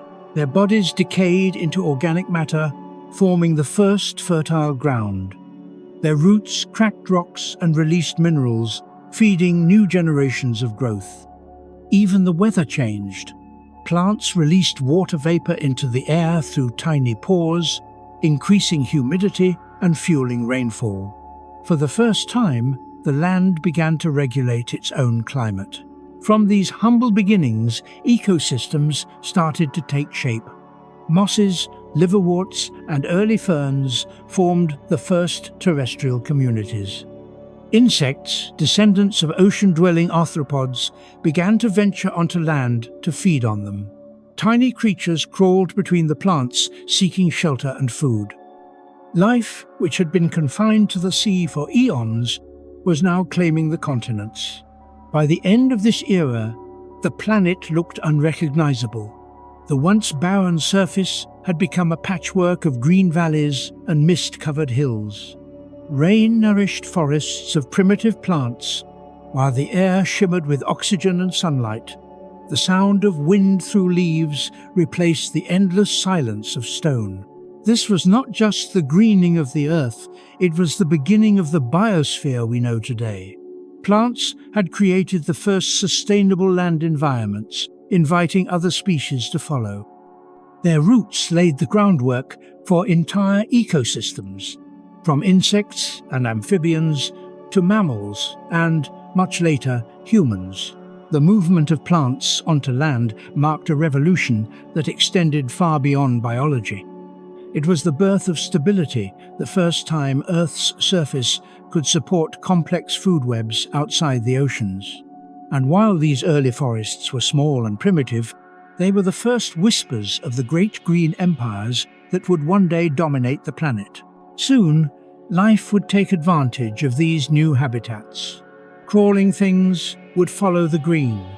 Creatures that once swam would begin to walk.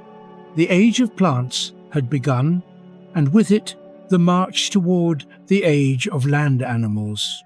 The land, once silent and empty, was now covered in patches of green, mosses and ferns, blanketed riverbanks, and algae-painted rocks along the shore.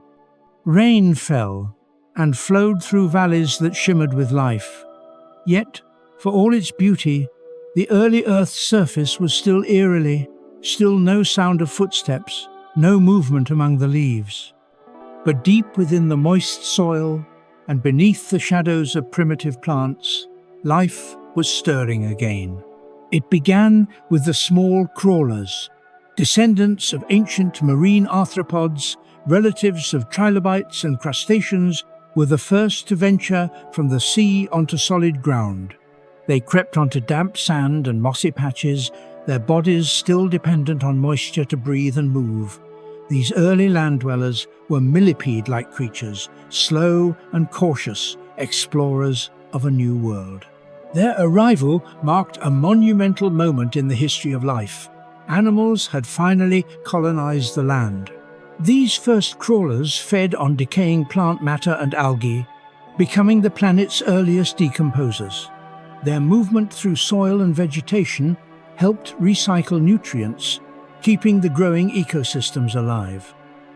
Wherever they went, they left tiny trails paths that would one day be followed by millions of other creatures. At first, they stayed close to water, retreating to the shallows when the air grew too dry. Their exoskeletons, designed for life in the sea, struggled to keep out the harsh dryness of the atmosphere. But evolution began its quiet work once again. Generation after generation, these creatures developed thicker shells and breathing systems capable of handling air. In time, some evolved jointed legs, strong enough to lift their bodies above the ground, allowing them to crawl farther inland. Others developed spiracles, tiny openings along their bodies that allowed them to breathe oxygen directly from the air. These adaptations marked the birth of the first terrestrial arthropods. The land was no longer empty. As the plant life spread farther inland, forming dense mats of mosses and early ferns, insects soon followed. The first true insects appeared around 400 million years ago, small and wingless. They scurried among the leaves, feeding on spores, pollen, and decaying vegetation. These pioneers were the ancestors of every insect that would ever exist. Ants, beetles, flies, and butterflies all trace their origins back to these humble beginnings. The air buzzed for the first time. Insects revolutionized the land just as fish had transformed the seas. Their small size allowed them to exploit every corner of the environment. They pollinated early plants, spread spores, and helped decompose organic matter, turning dead material back into nutrients. The ecosystems of the land became dynamic and self-sustaining, bound together by the cycle of growth, decay, and renewal. Some of these early insects evolved wings, an adaptation so powerful it would change the course of evolution forever. Flight allowed them to escape predators, travel vast distances, and explore new territories. They were the first creatures to conquer the skies. Beneath them, other arthropods began to specialize. Scorpions and spider-like creatures emerged, descendants of marine ancestors that had adapted to breathe air. They became the first predators on land, stalking the small insects and worms that populated the forest floors. Their movements were slow and deliberate, but in this new environment they had no rivals. The balance of predator and prey, once confined to the oceans, had now reached the land. Meanwhile, the plants continued their conquest. They grew taller and more complex, developing vascular systems that could transport water and nutrients. Their stems reached higher toward the light, and their roots dug deeper into the soil. Forests began to take shape, creating shelter and food for the growing population of insects and crawlers. Beneath the canopy of these primitive forests, life thrived in miniature. Insects laid eggs in damp soil, and millipedes curled beneath decaying logs. The air, rich with oxygen from the expanding vegetation, became thicker and more breathable. For the first time, the land pulsed with motion, sound, and rhythm. Evolution, once confined to the oceans, had now found a new arena of creativity. The interactions between plants and insects began a partnership that would define the planet's future. Plants evolved ways to attract insects for pollination, while insects adapted to gather nectar and carry pollen. It was a delicate cooperation, a symbiotic dance that would one day give rise to flowering plants and complex ecosystems. As oxygen levels climbed, some insects grew enormous compared to their modern descendants. Dragonfly-like creatures with wingspans over 1/2 meter ruled the skies. Giant millipedes longer than a human arm crawled through the ferns. The high oxygen concentration fueled their massive bodies, creating a world that seemed almost alien by today's standards. This period of abundance and adaptation established the foundation for terrestrial life. The insects and small crawlers that roamed these early forests became essential engineers of the land. Their burrowing aerated the soil, their feeding shaped vegetation, and their waste recycled nutrients. The soundscape of the planet had changed forever. Where once there had been only the whisper of wind and the rush of water, there was now the rustle of movement in the leaves, the soft hum of wings, and the endless rhythm of life. And beneath this growing harmony, evolution was preparing its next act. Deep in the seas, a new kind of predator was rising. Creatures with internal skeletons and jaws strong enough to crush shells and tear flesh. These were the first fish, the lords of the ocean realm. Soon, the focus of evolution would shift again, from the forests above to the depths below. The rise of jawed fish was coming, and the age of vertebrates was about to begin. The oceans, though long dominated by strange invertebrates, were now on the verge of another revolution. The seafloor had become a world of coral reefs, burrowing creatures, and drifting plankton. Above them, life moved with new intensity. But hidden in these waters, evolution was quietly crafting a new kind of creature, one that would change the destiny of life forever. It began with a single innovation: the jaw. Before this moment, fish, like animals, had already existed for millions of years. They were soft-bodied, jawless swimmers, known as agnathans, ancestors of modern lampreys and hagfish. They fed by sucking small particles from the water or scavenging dead matter from the seabed. They were slow, vulnerable, and limited. But nature, as always, sought improvement. From the gill arches structures originally used for breathing evolution reshaped bones into movable jaws, this transformation unlocked a world of possibilities. Suddenly, creatures could bite, grasp, and chew. They were no longer passive feeders, but active hunters. The rise of the jaw was as important to evolution as the development of flight or the step onto land. It was the dawn of predation perfected. These first-jawed fish, known as placoderms, appeared around 430 million years ago. They were armored giants compared to their predecessors, covered in thick plates of bone that protected them from attack. Their bodies were muscular and strong, their movements swift and deliberate. Their jaws were lined with sharp edges that could crush shells and tear flesh. In these new predators, power and precision were finally united. The oceans of the Silurian and Devonian periods became hunting grounds. Coral reefs teemed with prey, small invertebrates, early crustaceans, and primitive fish, and the placoderms ruled them all. Among them was Dunkleosteus, one of the most terrifying animals ever to swim the seas. It could grow over 10 meters long, with jaws capable of delivering a bite stronger than a crocodile's. It was armored from head to tail, a living tank that reigned supreme. But evolution never rests. Smaller, more agile species began to emerge. Some fish shed their heavy armor for speed, developing lighter scales and more flexible bodies.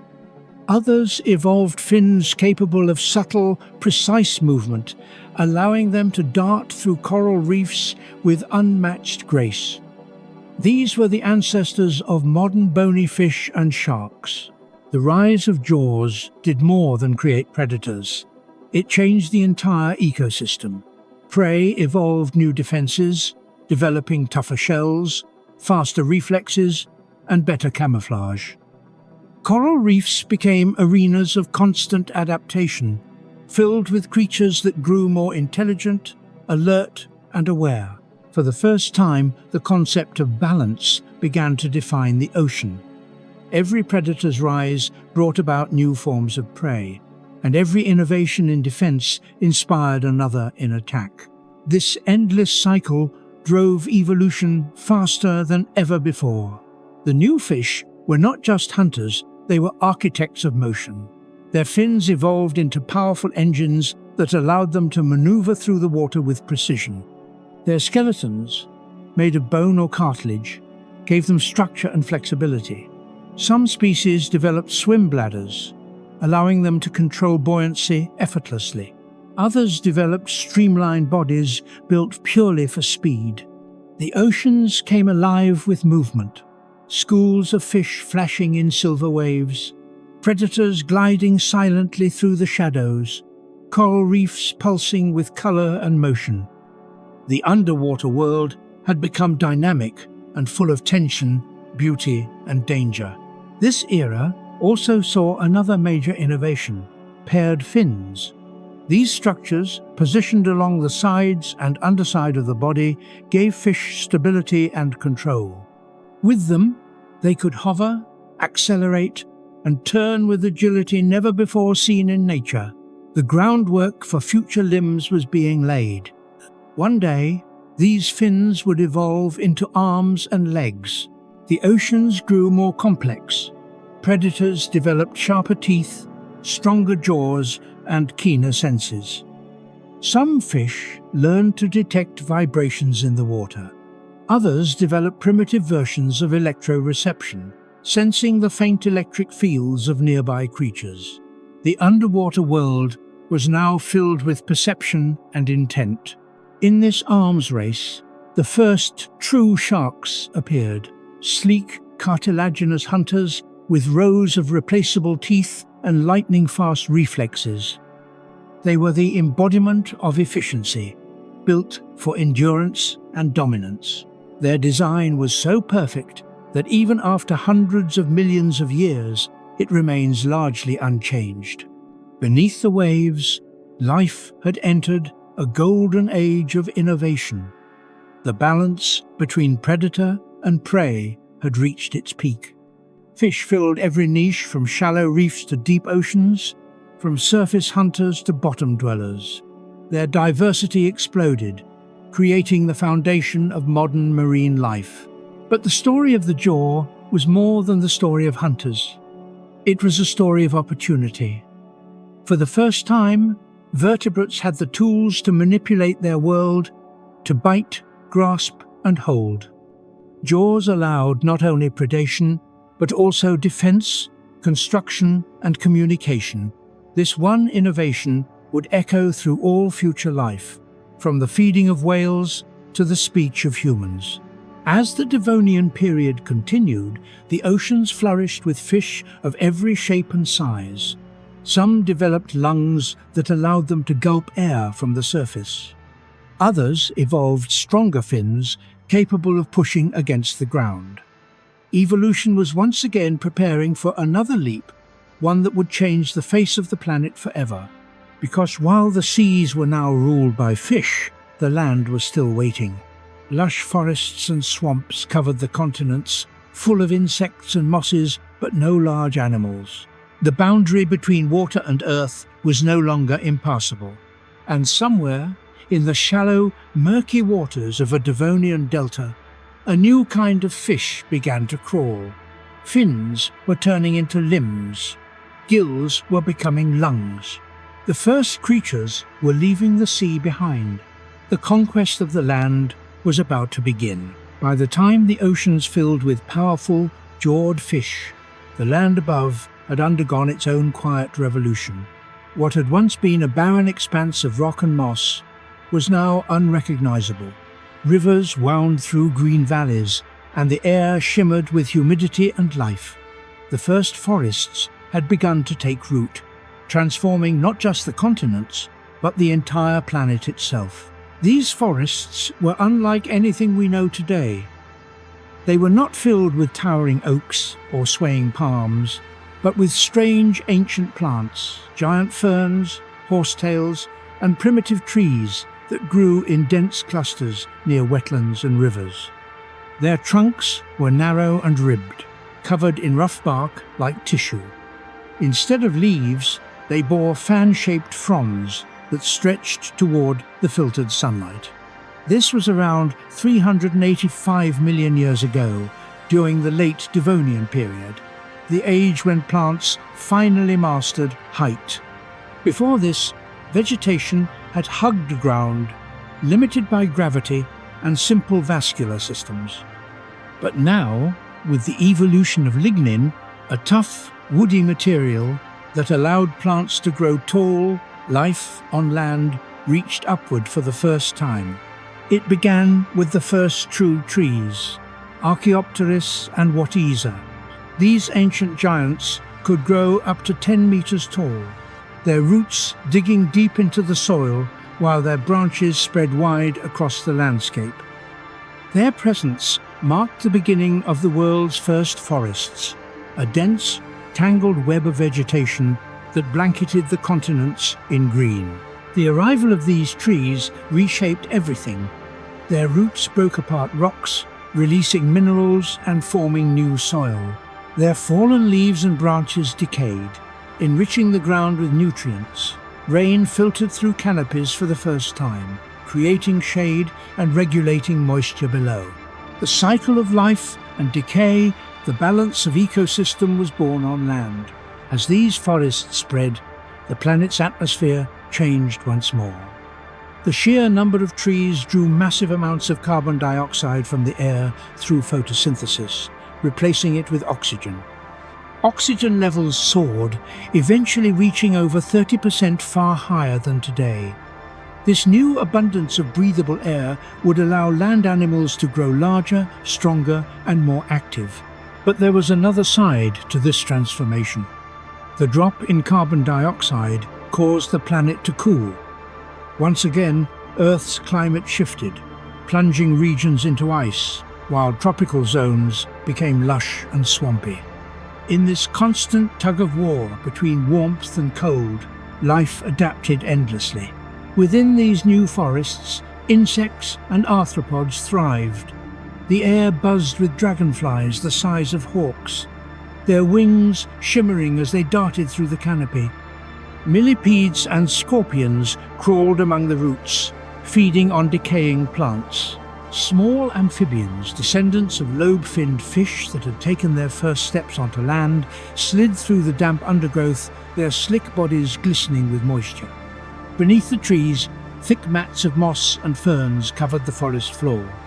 Fungi flourished in the decaying wood, breaking it down and returning its nutrients to the soil.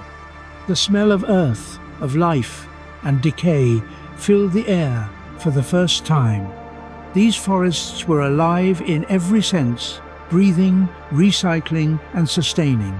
The rivers that cut through these forests carried fallen leaves and plant matter into the oceans, feeding the growing marine ecosystems. The boundary between land and sea became more connected than ever before. The entire planet was now a single living system, its land and water intertwined. The forests also began to influence weather. Trees released vast amounts of water vapor into the air, creating clouds and increasing rainfall. This feedback loop allowed the forests to expand even farther inland. Rain nourished growth, and growth created more rain. The green world was self-sustaining, feeding its own expansion. Yet, the rise of the first forests was not without consequence. As trees grew taller and denser, they altered the balance of gases in the atmosphere so dramatically that it may have triggered one of Earth's great extinctions. With so much carbon dioxide locked in plants and buried in sediments, global cooling intensified, leading to glaciations that devastated marine life. But while the oceans suffered, life on land flourished. Evolution had found stability in complexity. Forests provided habitats, food, and protection. The insects that once fed only on decaying matter began to feed on living plants. Amphibians hunted along the riverbanks, feeding on those insects. And in their shadows, new species of fish with lungs and limbs, the ancestors of reptiles, began to explore farther from the water. The forests had done more than create oxygen and beauty. They had created opportunity. From their roots came soil, from their shade, coolness, from their air, breath, and from their decay, life anew. Every cycle was perfect, balanced, and self-sustaining. The forests were not just landscapes, they were living machines that shaped the very fabric of the planet. As millions of years passed, these forests grew thicker and more widespread. Towering trees reached heights unimaginable before, their canopies merging into endless green ceilings. Sunlight filtered down in golden rays, illuminating a world teeming with crawling and flying life. For the first time, the continents truly felt alive. This age marked the birth of complex terrestrial ecosystems, the beginning of the planet's transformation into the lush world we know. But in the shadows of those trees, along riverbanks and swampy pools, something even more remarkable was happening. The creatures that once crawled awkwardly between land and water were changing. Fins were turning into limbs, lungs were becoming stronger, and their eyes began to adjust to the brightness of the open air. They were no longer bound to the water, they were preparing to walk. Soon, life would take its boldest step yet. From the depths of the Devonian seas, the first land vertebrates were about to emerge. The Devonian period was coming to an end, and with it, one of the most extraordinary transformations in the history of life was unfolding. The oceans still teemed with armored fish and predators, but at the water's edge, a quiet revolution was taking shape.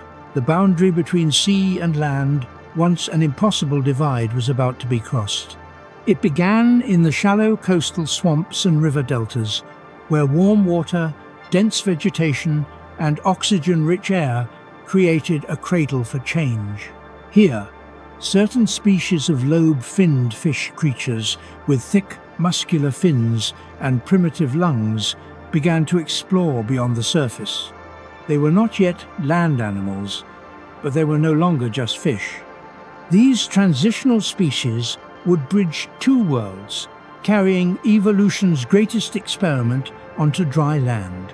Among them was Tiktaalik, a fish unlike any other.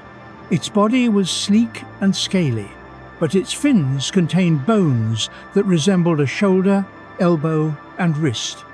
With these, it could push itself along the muddy shallows, lifting its head above water to breathe. It had both gills and lungs, a dual system that allowed it to survive when oxygen in the water was scarce. Tiktaalik could prop itself up, peer into the unfamiliar world of air, and perhaps even crawl short distances across damp ground. It was the first creature to truly look both ways toward the sea it came from and the land it would one day conquer. The reasons for this evolutionary leap were many. The coastal wetlands of the late Devonian were unpredictable. Droughts could turn ponds into puddles, stranding aquatic life. Predators lurked in deeper waters, driving smaller fish into shallow refuges. The ability to breathe air and move across land even briefly meant survival.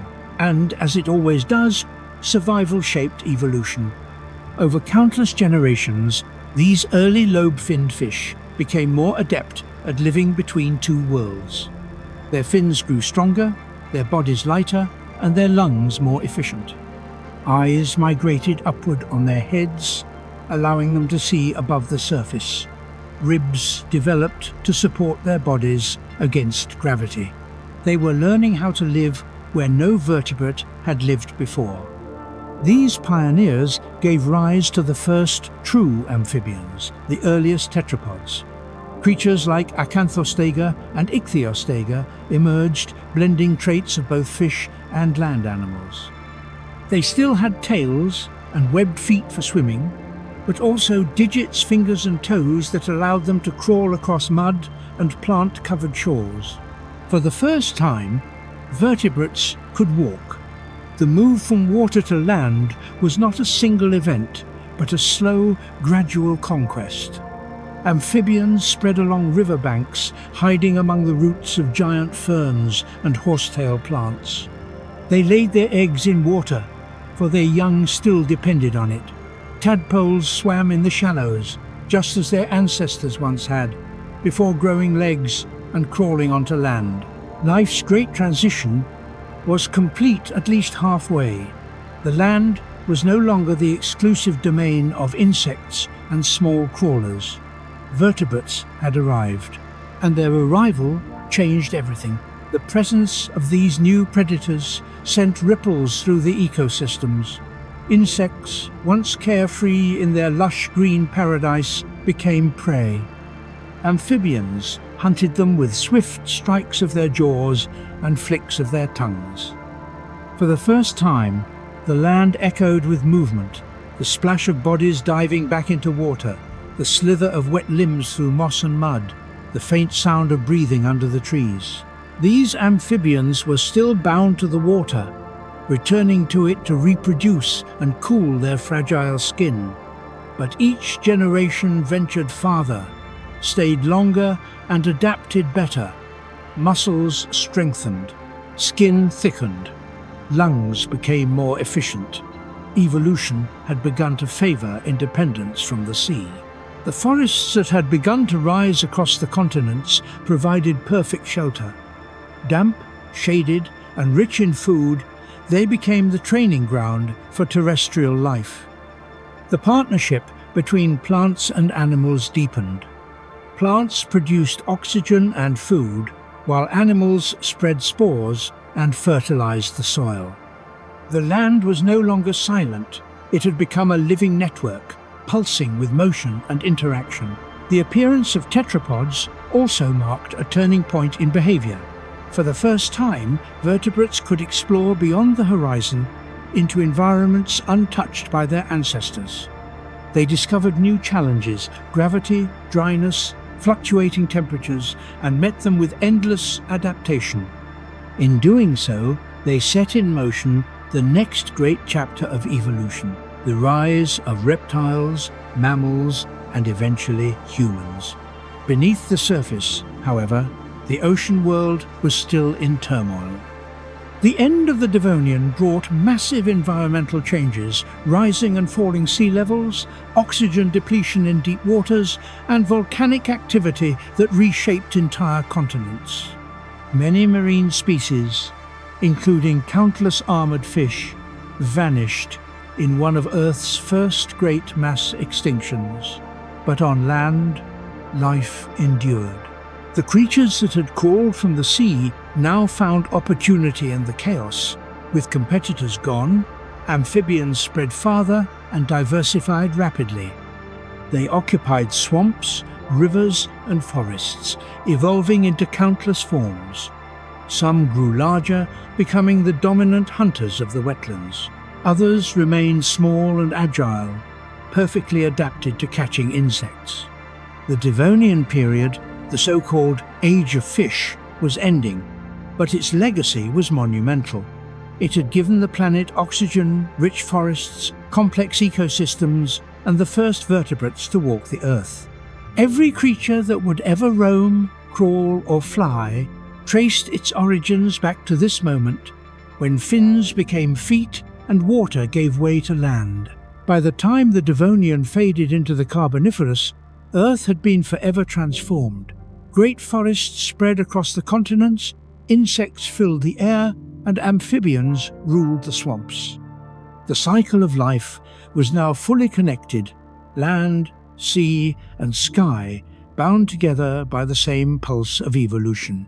But nature was not done creating.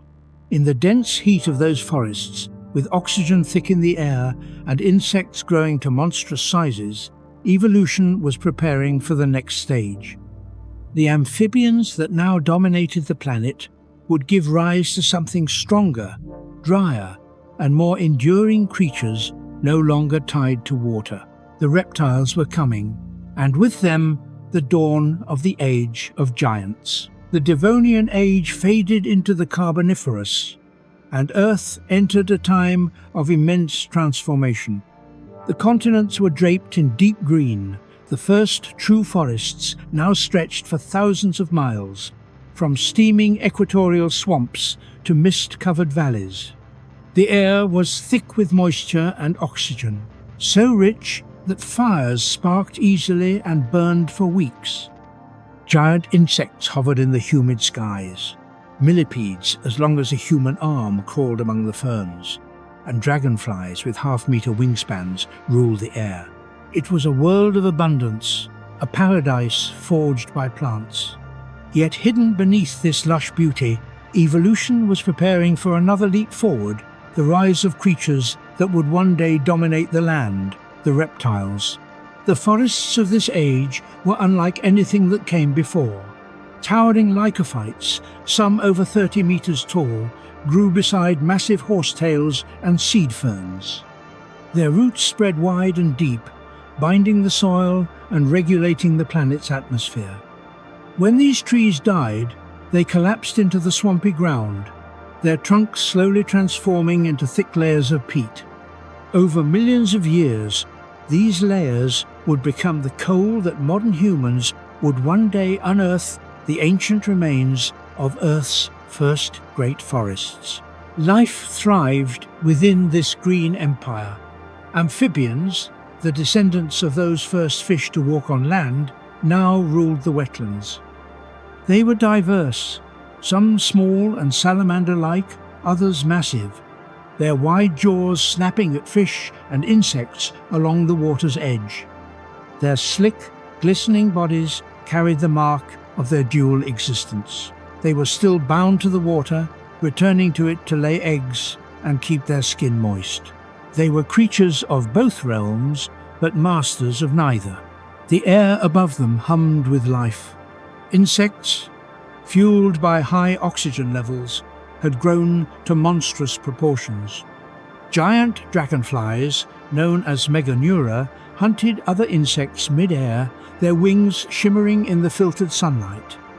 Enormous millipedes called arthropleura crawled through the undergrowth, feeding on rotting plant matter.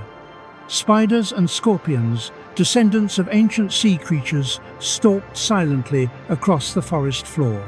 Every inch of the land was alive, every shadow hiding motion. But evolution was restless. Amphibians, though dominant, faced limitations. Their eggs dried quickly in the open air, and their soft skin made them slaves to dampness. In an unpredictable world where droughts and floods came without warning, these weaknesses were costly. Nature demanded a solution, an adaptation that would free vertebrates from their dependence on water. The answer came in the form of the amniotic egg. For the first time, life created a portable ocean, a self-contained world where embryos could develop safely on land. The amniotic egg was a miracle of evolution, with layers that protected, nourished, and hydrated the growing young. This innovation gave rise to the first true reptiles. They were small, quiet, and unremarkable at first, scaly creatures that hid among the roots of trees and under fallen logs, but they carried within them the key to domination. Unlike amphibians, reptiles could venture far from water, survive in dry environments, and lay eggs in hidden nests. Their skin was covered in scales that locked in moisture, and their bodies were built for endurance. These first reptiles were the pioneers of a new kind of life, self-contained, self-sufficient, and perfectly adapted to the shifting world. As reptiles spread, the planet continued to evolve around them. Oxygen levels soared to their highest point in history, over 35%, and the air grew denser and more flammable. Thunderstorms rolled endlessly across the forests, igniting wildfires that consumed entire regions. Yet, from the ashes, new growth always returned. The Earth had entered a perfect cycle of destruction and renewal. The oceans, meanwhile, were changing too. Coral reefs flourished in the shallow seas, while armored fish slowly vanished, replaced by agile sharks and bony fish that dominated the waters. Life, both above and below, had reached a complexity unimaginable just a few 100 million years earlier. But even in this thriving world, instability loomed. Continents collided and shifted, forming the foundations of the supercontinent Pangaea. Volcanic eruptions darkened the skies, altering the climate. The once humid forests began to wither in places, replaced by dry plains and deserts. Many amphibian species struggled to survive as their watery homes disappeared. Reptiles, however, thrived. Their dry, resilient bodies allowed them to conquer the arid landscapes where others could not. They became the new rulers of the land. As the forests thinned and the air cooled, the reptiles diversified into forms that would shape the next era. Some became sleek hunters with sharp claws and strong jaws. Others grew into bulky herbivores, feeding on the remaining vegetation. They adapted to every niche, from swamps and deserts to mountains and shores. This was the dawn of the reptilian age, the quiet prelude to something much greater. The amphibian reign faded, their songs confined to shrinking wetlands. In their place, reptiles marched forward, laying the foundations for the rise of the great lineages that would follow: the mammal-like synapsids, the early archosaurs, and eventually the titans of the Mesozoic. The stage was set. The planet that had been shaped by ice, water, and forests was now ready for the age of giants. The age when life would grow to unimaginable scale, when reptiles would rule both land and sky, and when the Earth would be transformed into a world of thunder and teeth. Before the dinosaurs, the planet was already magnificent, teeming with forests that touched the sky and creatures that pushed the limits of evolution. But what was coming next would eclipse it all. The silence before the storm was over. The world before giants had ended, and the age of dinosaurs was about to begin.